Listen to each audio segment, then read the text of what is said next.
quiero compartirte algo que me pasó esta semana. Llevé a la señora Teresa, mamá de Yushi, a su proceso de diálisis que ella realiza 3 veces por semana. Los que tienen algún familiar que hace eso, o algún amigo, algún conocido, ustedes saben de la gravedad de eso, ¿verdad? Porque la sangre necesita filtrársela, porque si no lo hace, la persona podría morir. O sea, no, la persona no tiene opción. La persona necesita ese proceso de diálisis. Es algo que no es si siente ganas, si le gusta, es absolutamente necesario, ¿verdad? Es casi obligado que la persona lo realice. Porque si ella no lo realiza, bueno, como la persona ya no puede desechar sus toxinas por los medios naturales, su sangre se contamina, se envenena.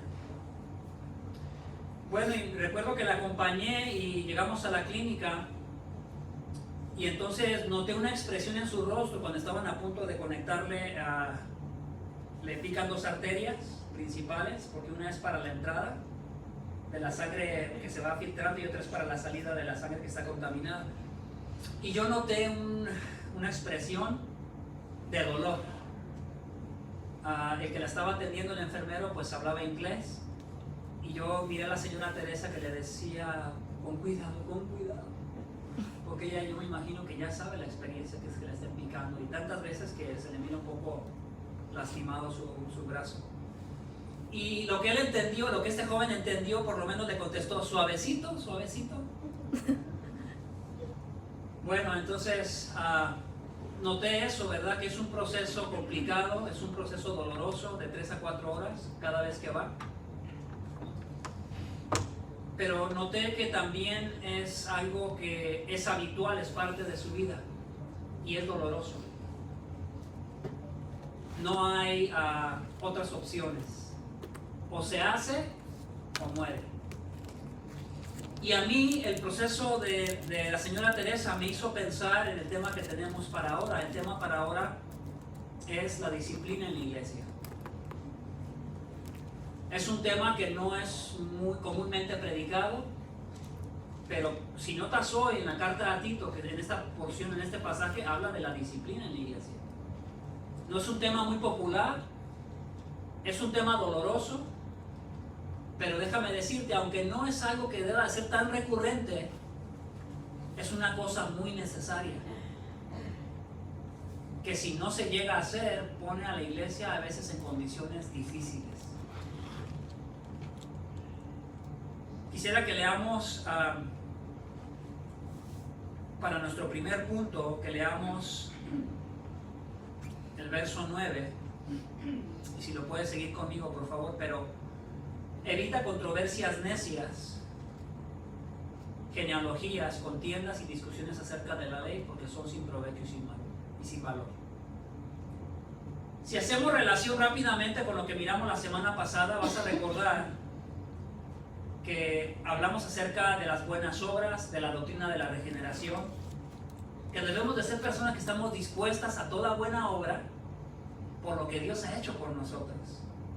Y luego en el texto de ahora hace como que un contraste, como una comparación. La semana pasada fue, esto es lo que debes de hacer por lo que Dios ha hecho por ti, y esta semana esto es lo que debes de evitar, esto es lo que no se debe de hacer. Esto es contrario a la sana doctrina, ¿sí? Es fácil de entenderlo cuando se explica la palabra pero ahí. Entonces, obviamente, cuando hablamos, en nuestro primer punto va a ser evitar a los necios. Cuando hablamos de disciplina en la iglesia es evitar a los necios. Nuestro texto no dice evita a los necios, sino dice evita estas cosas, estas controversias. Pero obviamente las controversias no se causan solas. ¿Me explico? Se necesita personas que causan esas controversias, esas genealogías que tienen que ver con de dónde desciende cada persona. Contiendas es como especie de peleas o discusiones acerca de la ley, que era algo que sucedía mucho entre la cultura judía. Muchos de ellos tenían a la fe en Cristo, pero todavía querían seguir practicando algunos de sus rituales y los ponían como necesarios para la salvación. Pero bueno, la Escritura nos habla acerca de evitar a los necios.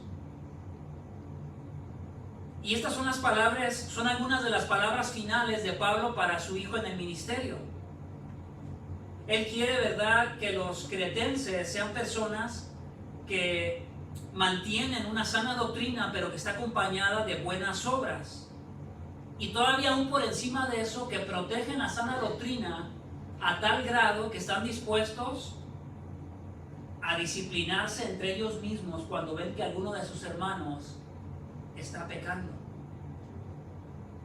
Ahora, yo me puedo dar cuenta que esto no es fácil. Piensa en esto: cuando tú pecas, no creo que sientas bonito cuando alguien viene y rápido te quiere confrontar, te quiere echar en cara lo que acabas de hacer. Es incómodo, es molesto. Hace veces que tu naturaleza pecaminosa en tu carne como que salte, como que eche un brinco y se ponga a la defensiva. Mucha gente cuando habla de la disciplina dice, por ejemplo, no juzgues para que no seas juzgado. O como, ¿quién te crees tú que eres para decirme esto o lo otro? Y muchos hacen ver como que el disciplinar a una persona en la iglesia es como ser juicioso. Pero según la Escritura y lo que estamos leyendo ahora es totalmente lo contrario. Una persona que te es ejemplo y que está dispuesta a hablar contigo con algo que tiene que ver con tu pecado y que tú lo abandones, es más bien un amor verdadero. Hay unas palabras, ojalá las podamos poner allá arriba. Esta persona dijo que el sentimentalismo es un enemigo de la disciplina de la iglesia. El sentimentalismo. ¿Cómo somos nosotros como padres cuando en lugar de disciplinar correctamente a nuestros hijos simplemente somos sentimentalistas con ellos?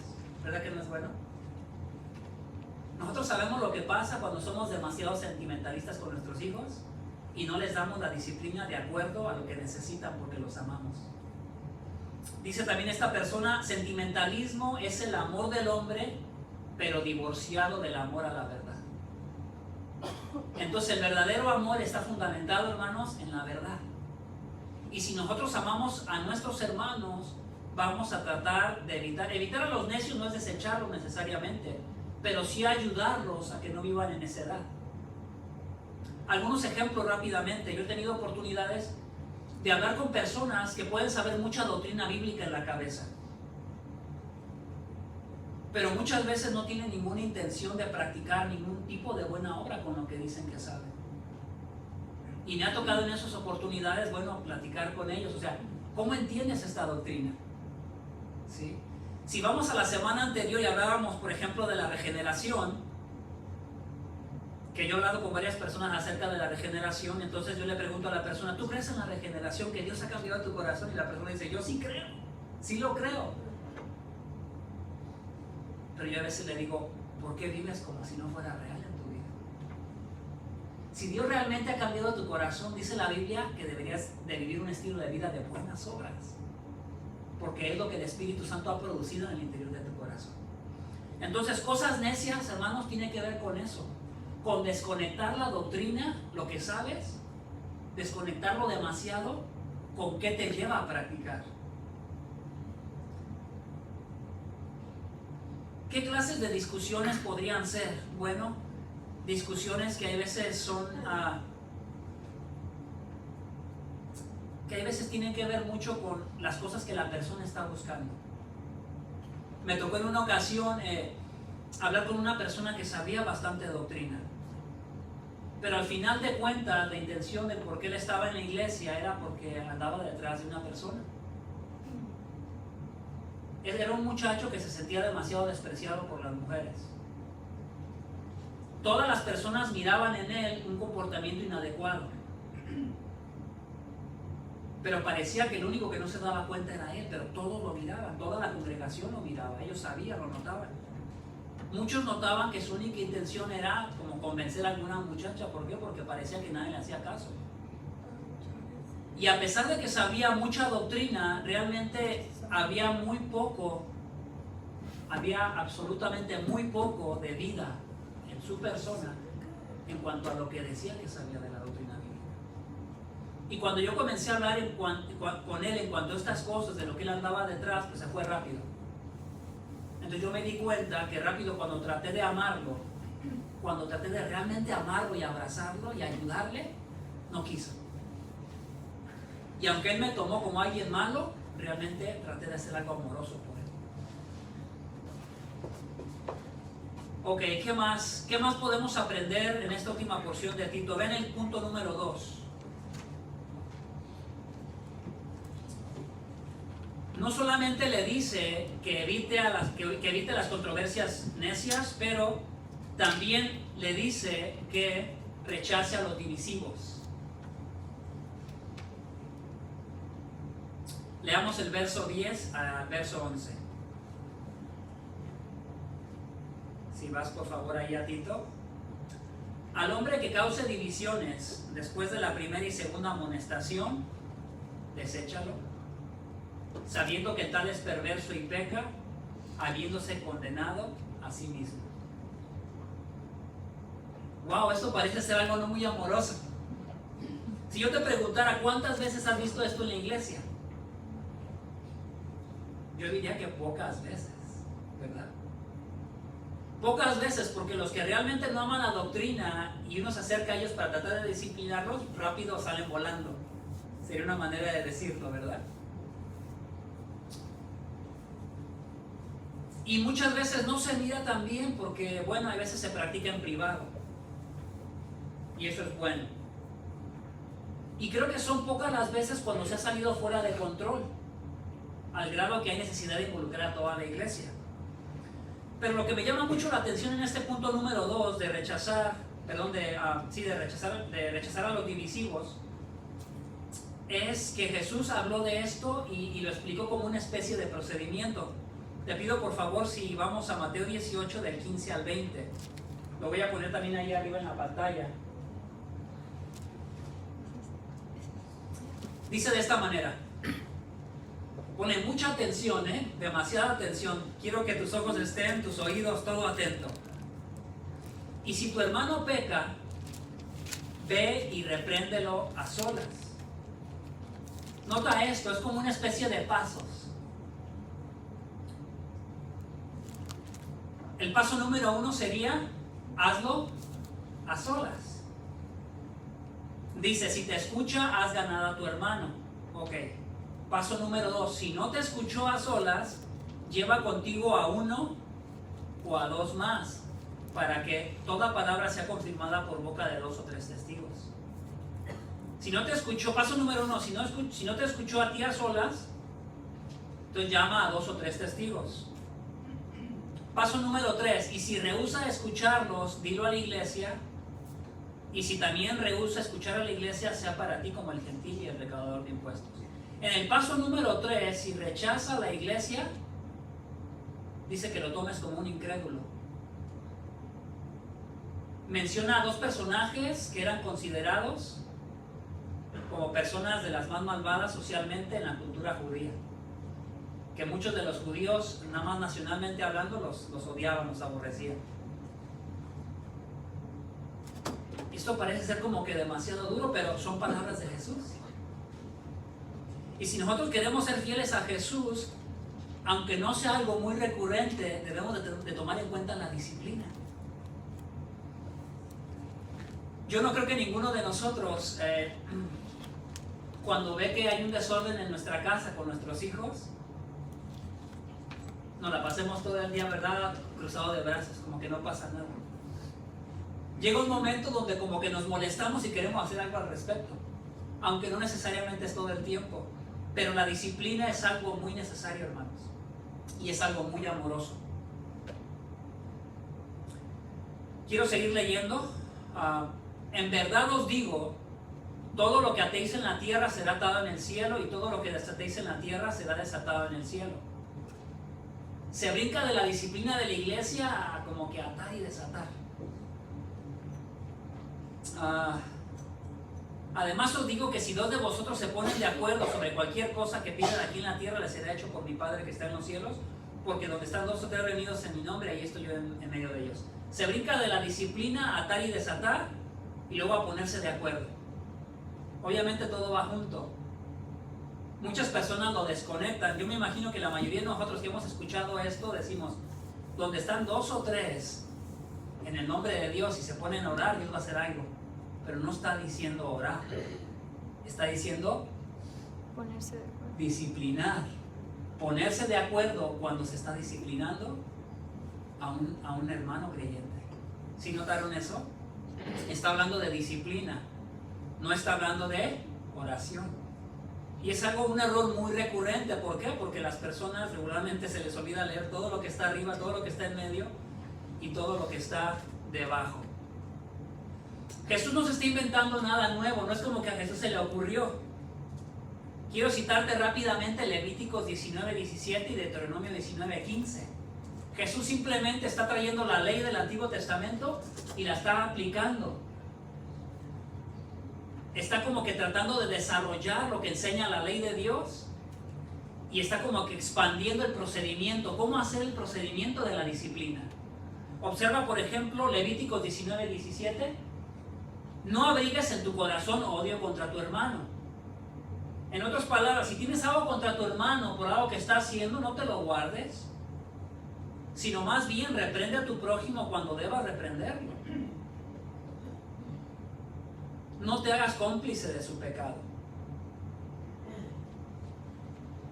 También dice Deuteronomio 19:15, la acusación de un solo testigo no será suficiente para demostrar que una persona ha cometido un crimen, delito o falta. Solo valdrá la acusación cuando la presenten 2 o 3 testigos. Dios se tomaba tan en serio la disciplina en el Antiguo Testamento que no era nomás que porque tú opinaras y quisieras decir algo a tu hermano, ya, valía. Porque muchas veces se presta para eso, ¿verdad? Simplemente como para atacar, como para molestar. Pero la idea es que cuando ya había 2 personas, 3 personas, un mayor número de personas que están notando algo muy particular en el comportamiento de una persona, había razones para aplicar disciplina a la vida de la persona. ¿Sí? Entonces Jesús no está creando nada nuevo, simplemente el conocimiento que tiene de la palabra de Dios lo está trayendo a la práctica y lo está haciendo brillar con lujo de detalle, ¿verdad? Paso número 1, paso número 2, paso número 3. Entonces, cuando alguien tenga la intención de evitar a una persona divisiva, no es una cuestión solamente de enojo y coraje contra la persona, sino es un deseo de la protección de la iglesia, del testimonio de la iglesia. Y tú vas y lo haces de la mejor manera que tú conoces, como enseña la Biblia. Por eso practicamos la membresía. No es como para que firmes un papel y nos pases los derechos de tu cuenta de banco, sino más bien es, ¿verdad?, que tú mismo, como la firma, como lo que tú haces o las palabras que tú hablas son lo que vale. Bueno, tú das testimonio de que tú eres un miembro de esta iglesia, que tú eres una persona que no te vas a ausentar por mucho tiempo, porque esta es tu iglesia, igual que mi iglesia, y que el mismo compromiso que yo tengo como pastor de prepararme para predicarte la palabra de Dios es el mismo compromiso que tú tienes para llegar cada domingo. Claro, va a haber domingos donde vas a salir y no quiero generarle carga a nadie, pero si tú llevas 5 meses, 3 meses que no te apareces y no dices nada y te llamamos y no contestas y no sabemos nada de ti, ¿qué vamos a pensar? Vamos a estar imaginándonos, ¿verdad? Algo le pasó. Entonces, nota cómo hay un procedimiento para rechazar a los divisivos. El pecado que aparece aquí cuando Jesús está mencionando este procedimiento nota que es un pecado público, habitual, serio y con carencia de arrepentimiento. O sea, es el ejemplo de una persona que se le ha hablado, que se le ha dicho y que no ha querido entender. No es que nos la pasemos como inspectores, ¿verdad?, minuciosos, como con lupa y andar viéndole todos los errores a nuestro hermano para ver de qué lo vamos a acusar. Pero se trata más bien acerca de algo que es muy habitual, muy obvio. Algo que la misma sociedad de afuera, que los amigos, que los compañeros de trabajo, conocen eso en la vida de la persona. Imagínate cuánto lastima el testimonio de una iglesia el que tú en tu trabajo, por ejemplo, te conozca por una persona deshonesta o por una persona inconstante o por una persona que tiene ciertos hábitos malos.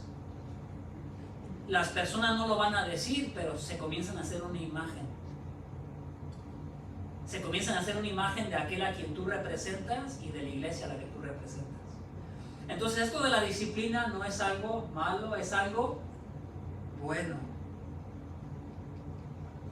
¿Por qué? Por ejemplo, mira Gálatas 6 del 1 al 2. Hermanos, si alguno es sorprendido en alguna falta, vosotros que sois espirituales, restauradlo en un espíritu de mansedumbre, mirándote a ti mismo, no sea que también tú seas tentado. Entonces, cuando tú sorprendes a tu hermano en alguna falta, tú que eres más disciplinado en tu vida espiritual, no vas a llegar a aplastar la vida de la persona, sino que dice la Biblia que como tú eres una persona que también has pecado, tú conoces el pecado en tu propia vida también. Y eso te va a ayudar a que seas considerado para cuando tú trates de disciplinar a una persona. Esto no quiere decir que va a ser fácil, pero hermanos, es necesario. Si tú verdaderamente amas a alguien, tú vas a querer seguir el procedimiento bíblico de la disciplina. Vas a acordarte que es bíblica, vas a acordarte de lo que dice la Biblia, ¿verdad? Que debemos evitar a los necios, que debemos disciplinar a los divisivos, a los que no tienen ninguna intención de practicar lo que es la sana doctrina y que solamente se están convirtiendo en un problema por alguna otra motivación personal. Fíjate lo que dice 1 Corintios 5:5. Es un ejemplo de disciplina en la iglesia, pero fue un caso que sucedió en la Biblia y es muy conocido porque es bastante amplio. Creo que lo tenemos también ahí en la pantalla. Pablo en 1 Corintios 5:5 le dice a sus hermanos en Corinto que entreguen a un hermano que no ha mostrado arrepentimiento a Satanás para la destrucción de su carne, a fin de que su espíritu sea salvo en el día del Señor Jesús. Se escucha medio feo, ¿no? Medio raro. Como que si tuviéramos algún poder o autoridad para entregar la vida de una persona al diablo. Pero fue una manera de expresarse de Pablo nada más. Lo que está diciendo, si tuviéramos que traducir esas palabras es: disciplinen a esta persona a tal grado que expulsen lo de la iglesia, no le acepten más su membresía en la iglesia. Dígale que ya no es bienvenido en la iglesia. Se escucha demasiado duro, hermanos, pero es bíblico. Si hubiera el caso de una persona así y se tuviera que llegar hasta ese extremo, dice la Biblia que lo entreguemos a Satanás para destrucción de su carne. ¿A qué se refiere? Que si esta persona realmente ama a Dios en la práctica de su pecado, el Espíritu Santo lo convencerá de pecado y se arrepentirá por la disciplina que le está aplicando amorosamente a sus hermanos. Pero si él no se arrepiente y se va y ama su pecado y empeora su condición y va cada vez empeorando más, posiblemente no era un creyente. Pero la idea con la destrucción de su carne es que realmente él llega a estar en una situación tan terrible por la práctica de su pecado que se arrepienta, porque el deseo de la disciplina, vean lo que dice él ahí, a fin de que su espíritu sea salvo en el día del Señor Jesús. No están asumiendo que esta persona sea un incrédulo, pero están asumiendo las mejores intenciones de que se arrepienta para que sea salvo. Porque aún el terrible pecado que ha cometido, si leen todo el capítulo ahí completo, era un hombre que estaba teniendo una vida de pareja como cualquier otra pareja con su madrastra, con la mujer de su padre. Y dice la Biblia que a tal grado que ni siquiera se practicaba aún entre el mundo en el que ellos vivían, ni siquiera entre los incrédulos. Entonces era algo bastante difícil. Y ahí vemos que él le recomendó Pablo, él no estaba con ellos, pero le dice, hagan de cuenta como que si yo estuviera con ustedes en espíritu. No es que estaba ahí su fantasma de Pablo. Simplemente le está diciendo, yo conozco la situación, yo estoy comprendiendo lo que está sucediendo, me lo han explicado por tiempo, esto es mi opinión, esta es mi decisión. Tómenme en cuenta como si yo estuviera con ustedes tomando la decisión. A ese tal, expúlselo de la iglesia. Bueno, habiendo hablado de las dos primeras cosas, vamos a la tercera cosa que encontramos en esos versos. Sigue al líder. Nota, por ejemplo, el verso 12 al 13, vamos a leerlos. En la carta a Tito 3, el 11 y el 12. Cuando te envíe a Artemas o a Tíquico, procura venir a mí en Nicópolis, porque he decidido pasar allí el invierno. Encamina con diligencia a Zenas, intérprete de la ley, y a Apolos, para que nada les falte, y que nuestro pueblo aprenda a ocuparse en buenas obras. Voy a parar ahí. Nota algunas palabras ahí. Por ejemplo, está hablando de disciplina y de repente ya pasa como que a unos saludos finales. Habla, por ejemplo, de que Pablo va a enviar a Artemas y a Tíquico, los va a mandar a donde está él, ¿cierto?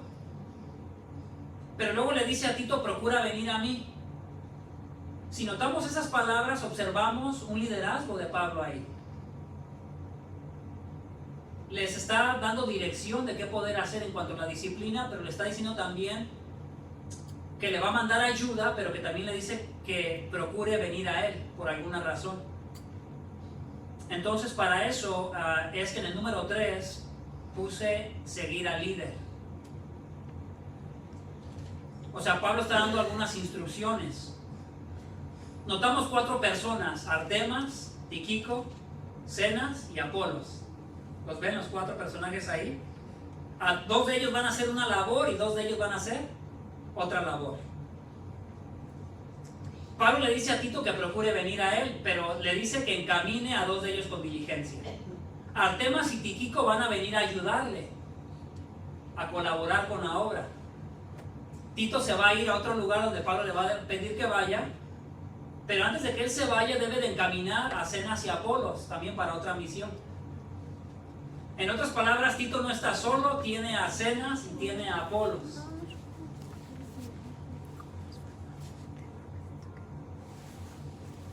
No solamente eso, antes de que Tito se vaya, va a recibir ayuda y entonces él se va a ir. ¿Notas que hay este liderazgo? Hay un liderazgo ahí y los hermanos fieles se están esforzando por seguir ese liderazgo. Por eso son mencionados estos 4 personajes ahí. Rápidamente, Tíquico era el compañero de ministerio de Pablo y un hermano fiel a Dios. Lo podemos encontrar en el libro de los Hechos. Él fue representante personal en las iglesias. Del otro, de Artemas, no sabemos realmente mucho más que su nombre, pero por algo aparece él ahí, ¿verdad? Entonces estos 2 hombres eran capaces de cumplir las instrucciones de Pablo y por eso los quiere mandar ahí. Lo que quiero hacer, hermanos, es que notes que no debemos desconectar estos nombres de estas personas y que están siendo mandados a una labor que tiene que ver con la disciplina, porque es el contexto ahí. El contexto de esos últimos versos o de las recomendaciones finales de Pablo es la disciplina. Y todos estos hombres eran capaces de disciplinar. Ellos están mandando el saludo y se están tomando en cuenta, como todos, mandándose saludar. Todos ellos son capaces de cumplir estas instrucciones, están preparados. Y Pablo está confiando en todos ellos que puedan llevar a cabo, ¿verdad?, lo que es la disciplina. Son capaces de manejar, ¿verdad?, a personas problemáticas en caso de que se presenten. Si hablamos un poquito de Zenas y Apolos, por ejemplo, de Zenas habla de él como si fuera una especie de experto en la ley romana. Dice intérprete de la ley. Regularmente un experto de la ley romana tenía un nombre específico en aquellos tiempos, pero sería la mejor manera de traducirlo, experto en la ley romana. Era como si fuera para nosotros un abogado. Y Apolos, si te acuerdas de Apolos, aparece en Corintios, en la carta a los Corintios, ¿verdad? Y aparece como un hombre muy elocuente, capaz de hablar en frente de multitudes, pero que necesitaba un poco de instrucción. Entonces son hombres preparados, son hombres que son necesarios para la obra de Dios. Han estado apoyando a Tito, pero ahora Pablo le pide que los mande y le pide que no les haga falta nada, que se ocupen de sus necesidades. La cuarta cosa, Ya lo leímos las semanas pasadas, pero habla acerca de mantener las buenas obras.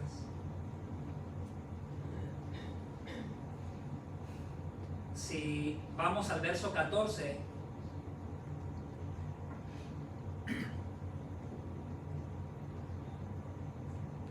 y que nuestro pueblo aprenda a ocuparse en buenas obras, atendiendo a las necesidades apremiantes para que no estén sin fruto. Bueno, y nos podríamos preguntar, ¿a qué necesidades se refiere? ¿Qué necesidades pueden ser apremiantes? Porque no nos está diciendo aquí nada. Lo único que nos está hablando es de la disciplina. Entonces podríamos sacar una conclusión de que el parte de ocuparse en buenas obras y ocuparnos de las cosas apremiantes tiene que ver con disciplina también. Porque disciplinar a alguien es una buena obra, aunque hay veces se vea como una mala obra. El disciplinar a alguien de una manera correcta se convierte en cualquier buena obra que la Biblia nos pide que practiquemos. No lo hacemos para nosotros, ni para honor de nosotros, lo hacemos para darle honor y gloria a Dios. Leamos Efesios 2 del 8 al 10. Hermanos, nosotros sabemos que no somos salvos de la ira de Dios por la fe más las obras, ¿cierto? Nadie de nosotros se puede salvar por haber creído en Jesucristo como el único que ha sido sacrificado, castigado por tus pecados para darte vida eterna.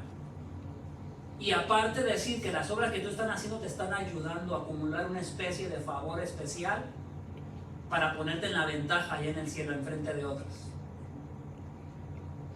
Lo hemos hablado las semanas pasadas, que somos salvos por la fe, pero somos juzgados los creyentes por las obras, en el sentido de que cada uno recibirá como creyente de acuerdo a lo que ha hecho. ¿Sí? La recompensa es diferente. El Señor agrega un poco más de motivación. Por si no te es suficiente el Evangelio por lo que Él ha hecho por ti, todavía le agrega un poco más para que te motives. Que la recompensa de aquellos que han hecho grandes sacrificios por el reino de Dios aquí en la tierra, hay una mayor recompensa para ellos.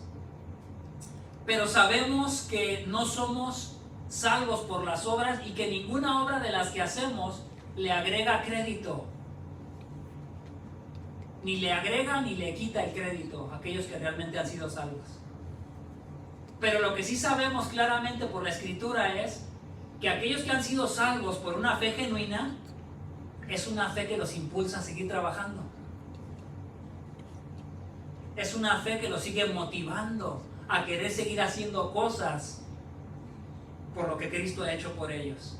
Efesios 2 del 8 al 10 dice, porque por gracia habéis sido salvos por medio de la fe. Y esto no de vosotros. Ni la gracia ni el por medio de la fe aparece como algo nuestro, como un crédito nuestro. Dice, sino que es un regalo de Dios. Lo vuelve a reafirmar, no por obras, para que nadie se gloríe. Porque somos hechura suya. Nota eso, porque somos hechura suya. Cuando este pasaje habla de que somos hechura suya, habla de la regeneración. Recreados, nuevos en Cristo. Y si hemos sido recreados, nuevos en Cristo, entonces hemos sido regenerados para buenas obras. Entonces sí hay cosas que hacer, sí hay obras por hacer, pero son obras, dice, las cuales Dios preparó de antemano para que anduviésemos en ellas. En otras palabras, no hay obra que hagamos que posible no esté muy clara en la Biblia, que deberíamos de practicar. Entonces, las buenas obras, hermanos, en Tito lo miramos la semana pasada. ¿Recuerdan cuántas veces les hablé de 4 versos que se repitieron? Muchas veces te lo repetí, ¿verdad? Tito lo menciona muchas veces. Perdón, a Pablo le menciona a Tito muchas veces las buenas obras. Que la vida de una persona que ha sido cambiada en su corazón es la vida de una persona que insiste en buenas obras, que está preocupada por hacer buenas obras. Me llamó la atención el comentario de uno de ustedes, uno de nuestros hermanos, dice, hay veces nos sentimos como muy bendecidos. Nos sentimos como tan bendecidos que nos relajamos. Y creo que es verdad. Tal vez no haya alguien entre nosotros, hermanos, que tenga problemas de pecado tan grave que tengamos que disciplinar entre nosotros. Porque si lo hubiera, a lo mejor se saldría ahorita rápido, ¿verdad? Por el simple hecho de hablar de disciplina. Pero muchas veces hay cosas muy ligeras que sí tenemos que disciplinarnos entre nosotros, hermanos. Una de las cosas que hay veces es bueno disciplinar entre nosotros es a veces la inconstancia. Me llamó la atención el comentario de mi hermano porque él me hizo recordar que muchas veces somos inconstantes para las buenas obras. Él decía, ¿cómo es posible que él asiste a un grupo, hay veces, donde se reúnen a católicos romanos, que es la mejor manera de mencionarlo entre nosotros, porque como latinos entendemos lo que es eso. El catolicismo romano es un cristianismo romano, no lo vemos como el cristianismo genuino. Pero él decía, a mí me asombra la intensidad con la que ellos se ponen a hacer buenas obras y se cuidan entre ellos. Y eso a mí me hizo pensar. Él decía, ¿por qué nosotros que tenemos el evangelio más puro, sería una manera buena de decirlo, tenemos el evangelio más puro por lo menos, en el sentido de que es más correcto, de que lo entendemos mejor, porque explicamos mejor la Biblia y seguimos verso por verso? ¿Cómo es posible que a veces no queramos estar en disposición de involucrarnos para las buenas obras? Y eso me ayudó también a mí a entender que aún en esas pequeñas cosas nos hace falta a veces ser corregidos, en general a todos. Otras áreas en las que necesitamos ser corregidos hay veces pues en la inconstancia. A veces nos reunimos los domingos, los jueves, y yo de repente noto como una inconstancia, ¿verdad? En los días que nos juntamos. Son pocos los días que nos juntamos y hay veces no estamos todos ahí. Y lo digo de una manera muy tranquila, no lo digo en particular nada más por alguien, porque tiende a suceder que lo está diciendo por mí. Lo digo por todos nosotros porque somos el cuerpo de Cristo. Y hay veces sí hace falta que seamos corregidos en el estilo de vida que hay veces vivimos. Hermano, no te relajes. Si tú te relajas de tu disciplina espiritual, de la comunión con tus hermanos, no va a resultar nada bueno, créeme, nada bueno. Nunca resulta nada bueno de eso. Por eso la comunión entre nosotros es muy importante. Bueno, quiero terminar con la última, enlistar a todos los fieles. Hablando de la número 5 y la última, la veo en el versículo 15. Y si tú pones atención ahí, dice de esta manera: todos los que están conmigo te saludan. Saluda a los que nos aman en la fe, la gracia sea con todos vosotros.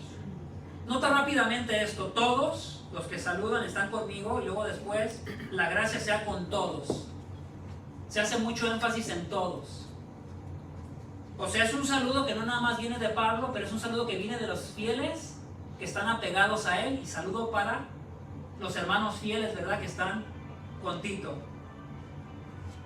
Le están diciendo a Tito, ¿verdad?, estamos contigo, te apoyamos en esta situación difícil. O sea, no eres el único que tiene que lidiar con estos problemas de disciplina y de las dificultades que rodean eso. También nosotros lo entendemos lo que es eso. Le dice, saluda a los que nos aman. Se mencionan dos cosas interesantes ahí. Por ejemplo, saluda a los que nos aman, y luego la gracia sea con todos vosotros. Se habla de todo dos veces, y se menciona el amor y se menciona la gracia. Entonces ellos se saludaban, hermanos, como amigos íntimos, como compañeros de trabajo que estaban en la misma situación, en el mismo problema. Y cuando hablamos de amor y de gracia, hablamos como el fundamento que tienen que tener aquellas personas que disciplinan. Cuando tú eres una persona que quieres disciplinar y solamente llegas y apuntas con el dedo, solamente para incomodar, solamente como para molestar, pues va a ser muy notorio, va a ser muy evidente tu intención. Porque dependiendo de la actitud con la que vengamos, se va a percibir, ¿verdad?, la intención. Pero podemos ver en la Biblia que algo muy necesario para poder disciplinar, para que pueda haber disciplina entre nosotros, es amor y la gracia de Dios. Porque el amor que hemos experimentado de Dios y la gracia que hemos experimentado de Dios nos ayuda a amar a las personas, a ser pacientes con las personas. Y podemos ver, ¿verdad?, que todos ellos están en la misma pelea. Esta misma pelea es una pelea que tiene que ver con la disciplina, y que muchas veces el disciplinar se puede convertir a veces en un problema, en una dificultad que puede crear a veces amargura entre nosotros, que puede crear momentos difíciles. Hay veces no todos pueden estar de acuerdo en cuanto a un hermano. Si tuviéramos que disciplinar a una persona, a lo mejor no todos estarían de acuerdo. Me tocó la situación en uno de los grupos de hogar donde mencioné un poquito el tema de la disciplina y cómo a veces era necesario. Y esta persona reaccionó, hizo un comentario y dijo: no, eso cómo va a ser, eso no es amor. Entonces rápidamente saqué los versículos, los leí, le dije: Jesús pide que disciplinemos cuando sea necesario. Y dijo: ay, entonces sí debemos disciplinar. Yo creo que muchas veces las personas entienden la disciplina como algo malo, como algo malintencionado. Como que si cuando tú disciplinaras eres una persona que te crees muy perfecta y que nada más quieres aplastar a la persona. Pero es totalmente lo contrario. En el punto número 5 le puse en lista a todos los fieles, porque es lo que está haciendo Pablo. Pablo está como enrolando a todos los fieles. A uno les pide que vengan, a otro les pide que vayan, porque hay mucho trabajo por hacer. La iglesia necesitaba ser fortalecida. La iglesia en Creta, había muchos hombres que necesitaban tapárseles la boca, si recuerdan. Muchos hombres que estaban enseñando cosas falsas, y ellos necesitaban tapárseles la boca, y el pueblo de Dios tenía que aprender a ocuparse en buenas obras. Y el trabajo de estos hombres, a quienes Pablo está liderando y mandando, es lo que está ayudando a que la iglesia sea más sana, a que haya más amor entre nosotros, a que haya más preocupación entre nosotros. Entonces, como resumen final de estas 5 cosas que les acabo de mencionar, entonces, ¿por qué practicamos la disciplina en la iglesia? Primeramente, en obediencia a la palabra de Dios. ¿Sí o no? Sí. La Biblia dice que lo hagamos, lo debemos de hacer. Un consejo pastoral dice que primero debemos enseñar a los creyentes lo que dice la Biblia acerca de la disciplina. Te lo enseñé hoy. ¿Qué dice la Biblia acerca de la disciplina? ¿Qué dice Jesús? Que lo hagamos y nos da unos pasos. ¿Qué dice Pablo? Que evitemos a los necios, que desechemos a los divisivos, ¿verdad? Y eso aparece en varias porciones en la Biblia, solamente mencioné esas 2. Ok, ¿qué más dice? Segundo, necesitamos implementar la disciplina en la iglesia de una manera amorosa, sabia, gentil y lentamente. Sí, no es sacar metralladoras y dispararnos los unos con nosotros, ¿verdad? Y sálvese quien pueda. Porque muy seguramente todos tenemos alguna área donde necesitamos mejorar. Y tal vez algún otro hermano sea mejor que nosotros en esa área. Pero estamos hablando de pecados evidentes, de pecados que destruyen el testimonio de la iglesia, que denigran el testimonio de Cristo y de la iglesia.